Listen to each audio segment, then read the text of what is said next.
by the power and committed by the authority committed unto me as the marriage officer of Trinidad and Tobago, I do pronounce Sheldon and Abby as husband and wife. Boom, boom, boom. Welcome back to Change Your Perspective.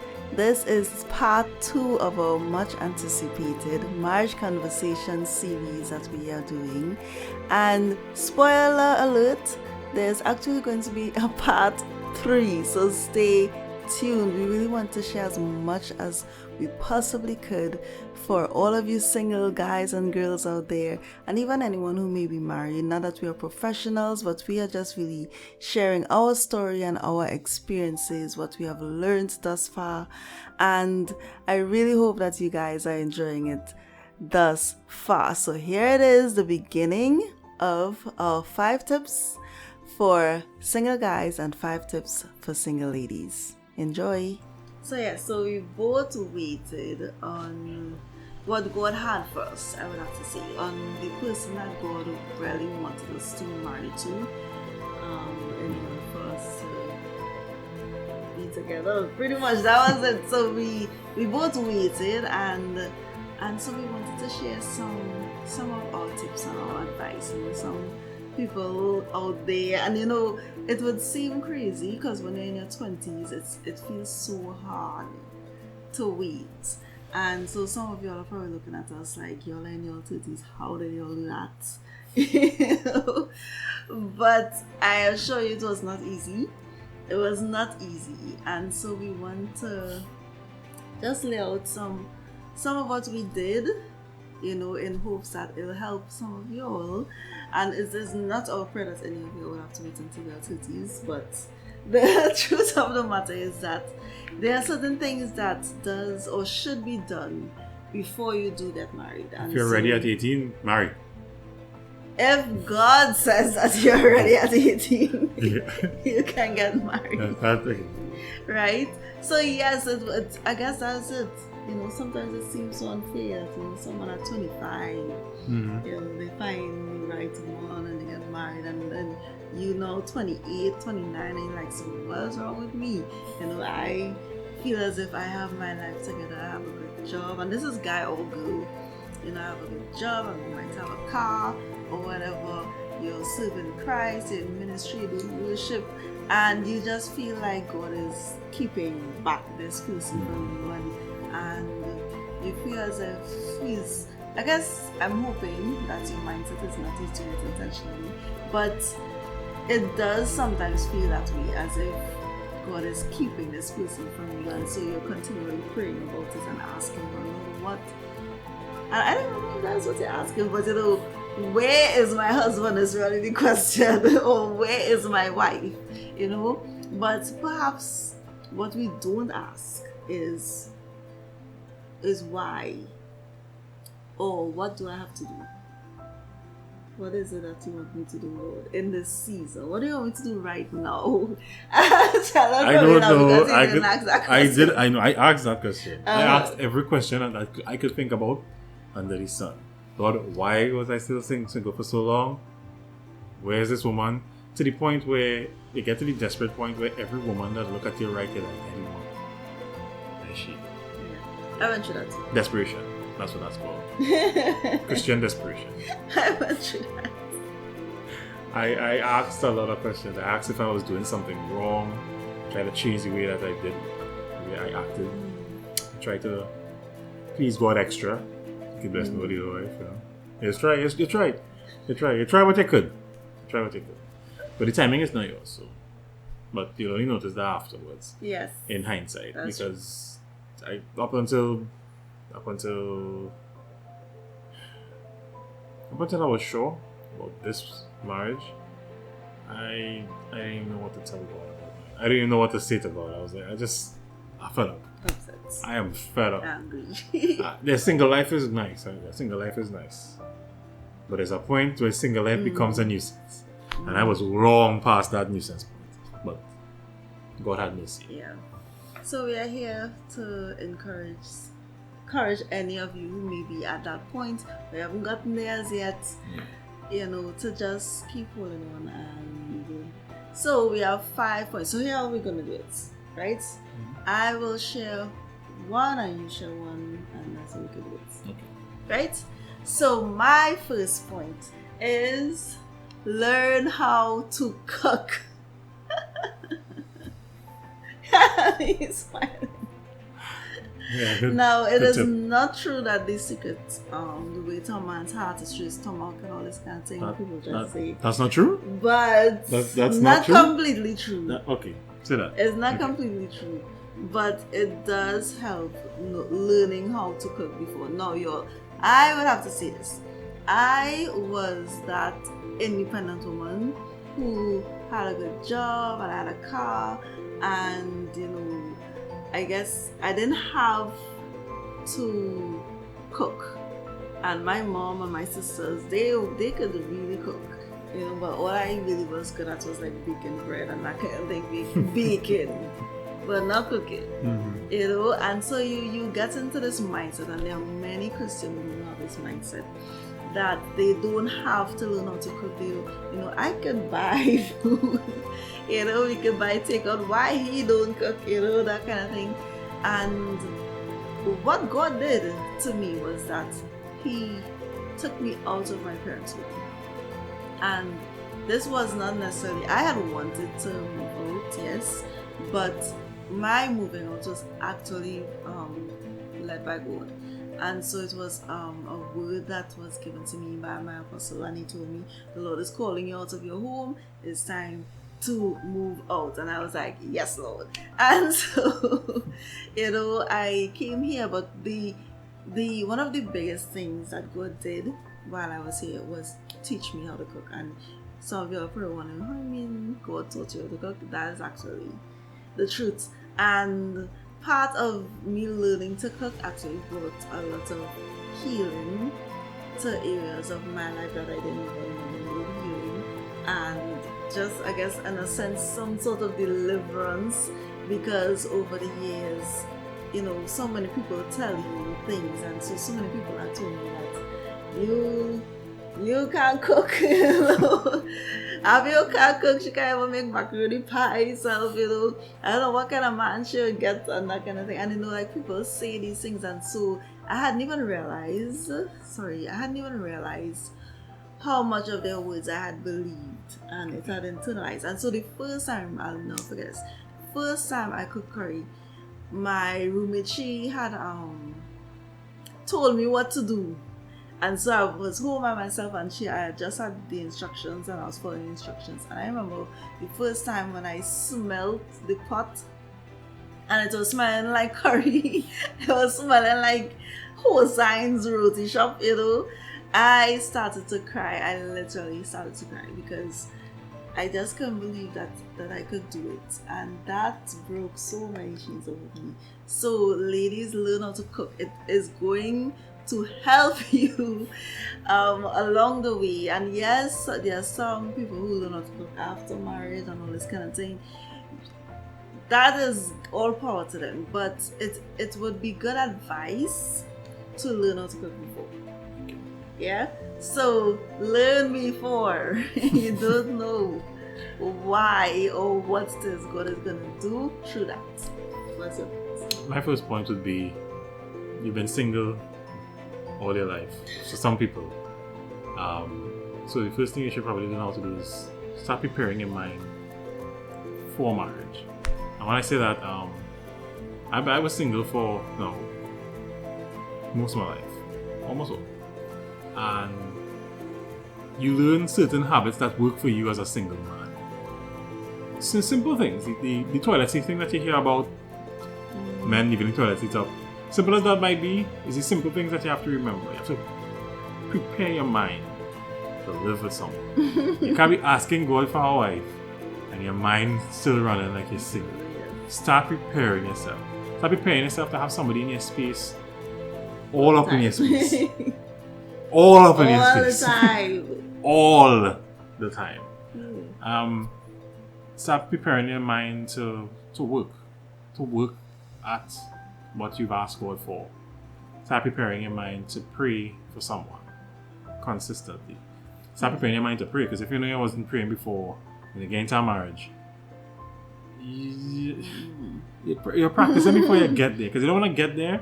Because if it wasn't praying before and you're one of those Christians that pray every time something gets hard or when things good, you're not praying at all, then what? You'll only pray when the marriage gets hard. And that's not necessarily the best thing to be ahead of the game as much as possible. So, for me, it was the Lord teaching me to have people around, and not to become, because I like being alone. I like silence. I like silence in the morning. Just quiet, just pin drop silence. You're not necessarily going to get that. I'm not saying that it wasn't necessary for me, but it was my comfort, my place of comfort. And these things need to change, because you have to accept, not just accept somebody into your life, but you have to accommodate their lifestyle and make one lifestyle from the two. And that's not going to happen if you're firmly holding on to your single person's beliefs that, you know, my bed is mine and I was still in my bed alone. I mean, there was so many. So, like, gaming. I used to game a lot. Yes, I was actually gonna bring up that. Bring up that But how? yes, go ahead. How? Because I wanted you to share with guys that, you know, yes, playing games might be fun, but that can't consume a life. So you can't expect to have a wife and all you do is play games. No, I have gamer friends. You love to play games, but then that's all you do, and you want to get a wife. You ask Lord, please send a wife. What you gonna do with her?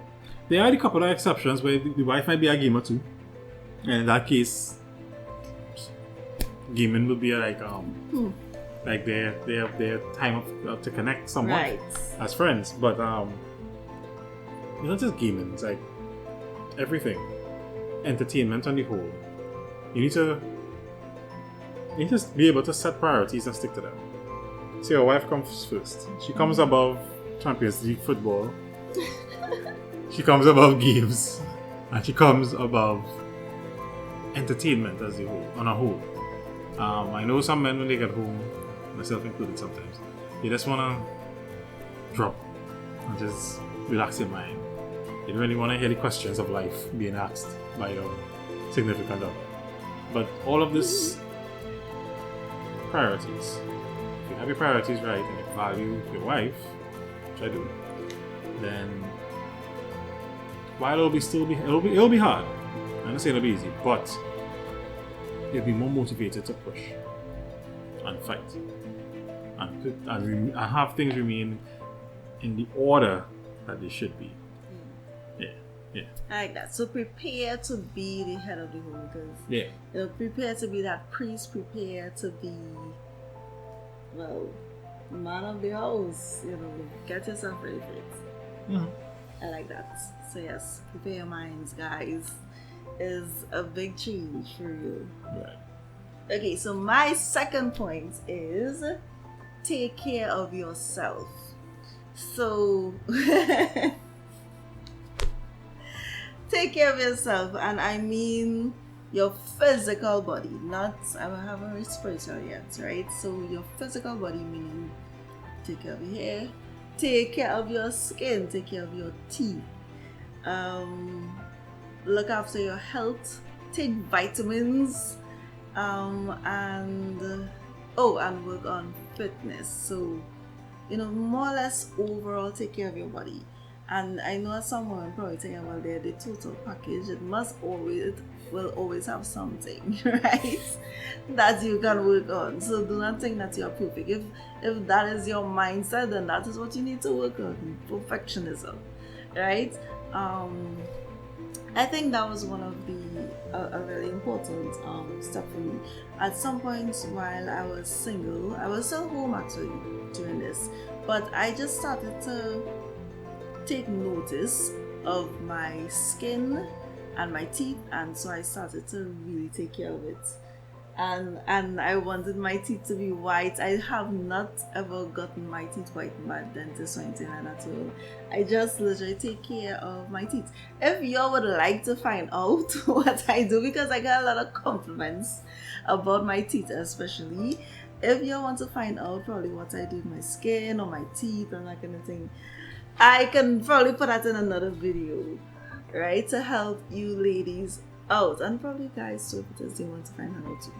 You know, so guys are visual. They are going to look at you, and I mean physical, not just mean. I'm talking about your natural beauty, not just the.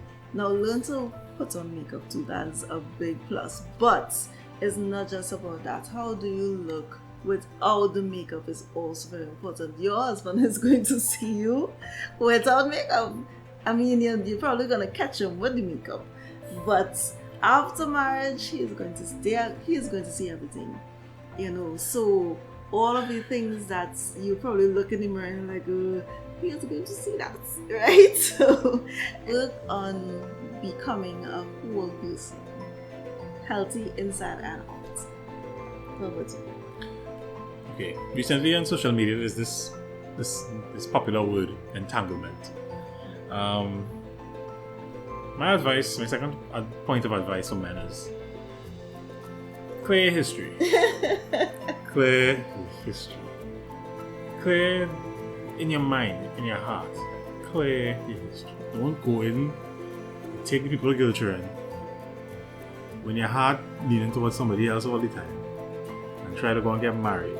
And in marriage, you're going to be still inclined to these outside and entrapment. I didn't call them entanglements anymore.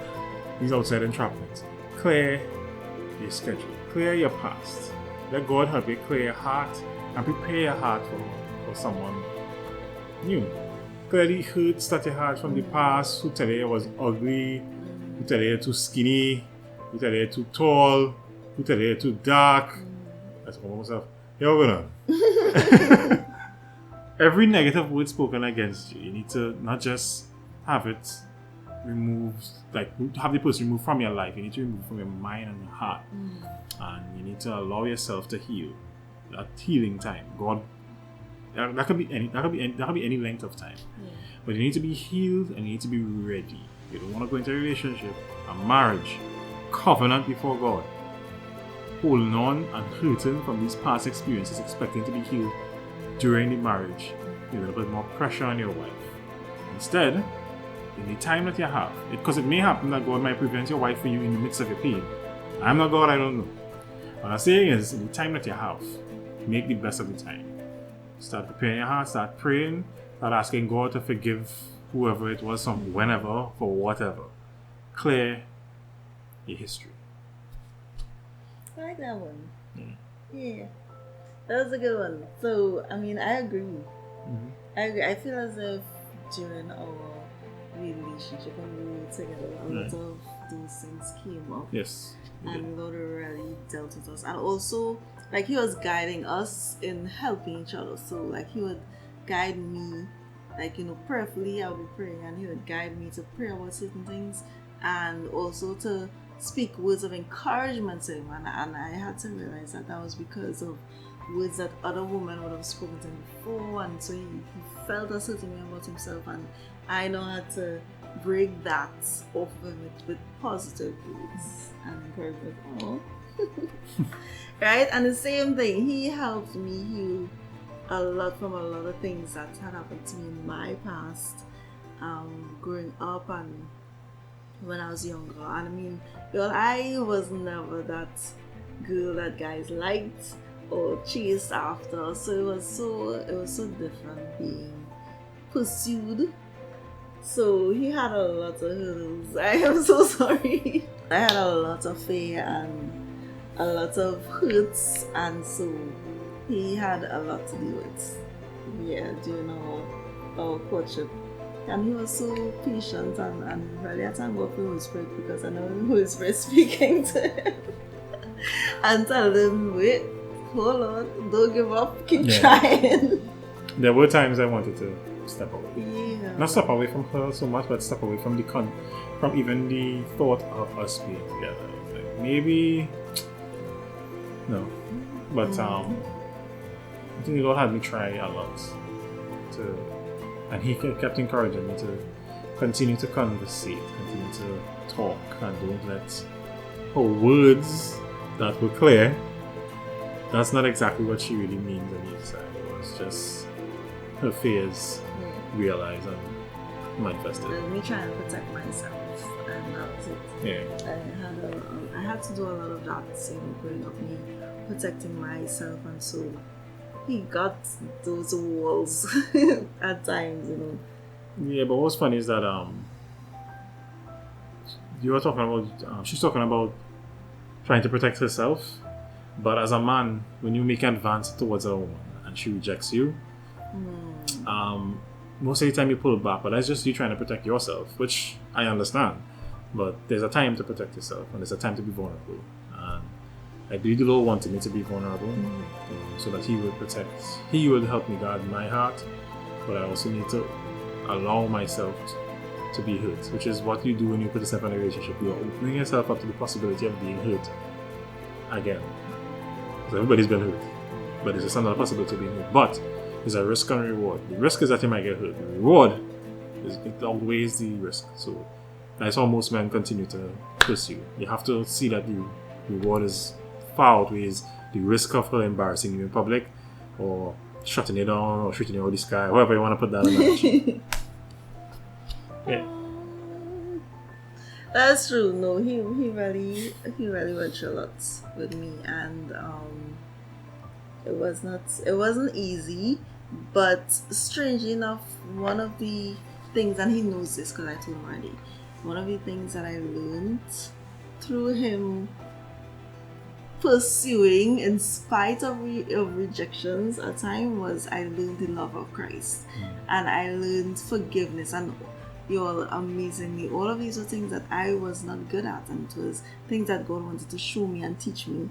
And so through him forgiving me continually, and sometimes he would forgive to the point of not even mentioning what I might have said or mentioning what I might have done. It's like, I come back to him all apologetic, and he just moves on to the next story. He's just like, yes, he will just forgive me, and like, okay, well, are we cooking today, and he would just literally just forgive me and love me.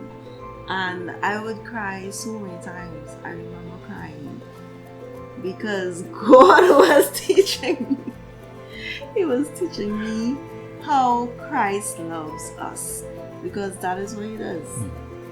So when you repent of your sins and you come to him, he forgives you and he gives you a clean slate. And that was a concept that I hadn't read. It's like you know of it, but I had never experienced it, and I didn't fully understand it until he showed me it, and so when I experienced that, I was blown away to think that all these years, growing up as a Christian, you didn't really know what God's love was like, or the fact that you get a clean slate. It's not, you don't have to hold on, as some people say, I forgive you but I don't forget, but Jesus forgets. He forgets. And that song by Helen Baylor, he throws my sins into the sea of forgetfulness. So it's gone. Just accept that and believe that, and it's gone. And so I got to see that in action. It was so insane. Sheldon obeying God on all of those occasions. I wouldn't say how many occasions it was, but all of those times, him showing that was God teaching me something about him. And that's a strange thing about when you do meet the right one. I think that you see God in them, you see Christ in them, you see, you learn about God in the midst of it. You learn more about love, about God's love. It's just like this person loving you teaches you about how much God loves you, and it's so crazy. Like you suddenly get this understanding this deep understanding of God's love.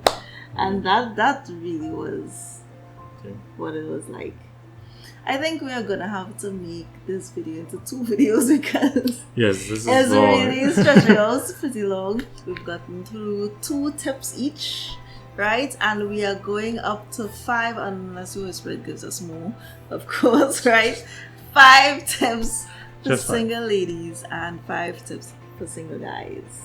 So that's it for today's episode, Mhm. right, of Change Your Perspective. Once again, so you'll get to see 2 videos with my special guest. 2 alone. Don't look for me after this. No. Y'all I'm kidding. comment and say something if this you would like for Sheldon to come back at some point, especially the guys. We have a lot of ladies that watch this channel, but any guys that may look at the video, just let us know, if it is you'd like me to bring Sheldon back for a guy perspective. And even the girls might want a guy perspective. We'll see what the of comments stuff. is. Okay, so Right. that's it for today on Change Your Perspective. So I guess to end it off, we just like to remind you that no matter what situation you may be going through, Perhaps all you may need to do is change your perspective.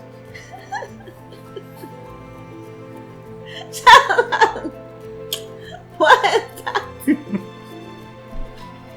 That was the end of it. Listen, if I'm gonna be here, I'm gonna be here.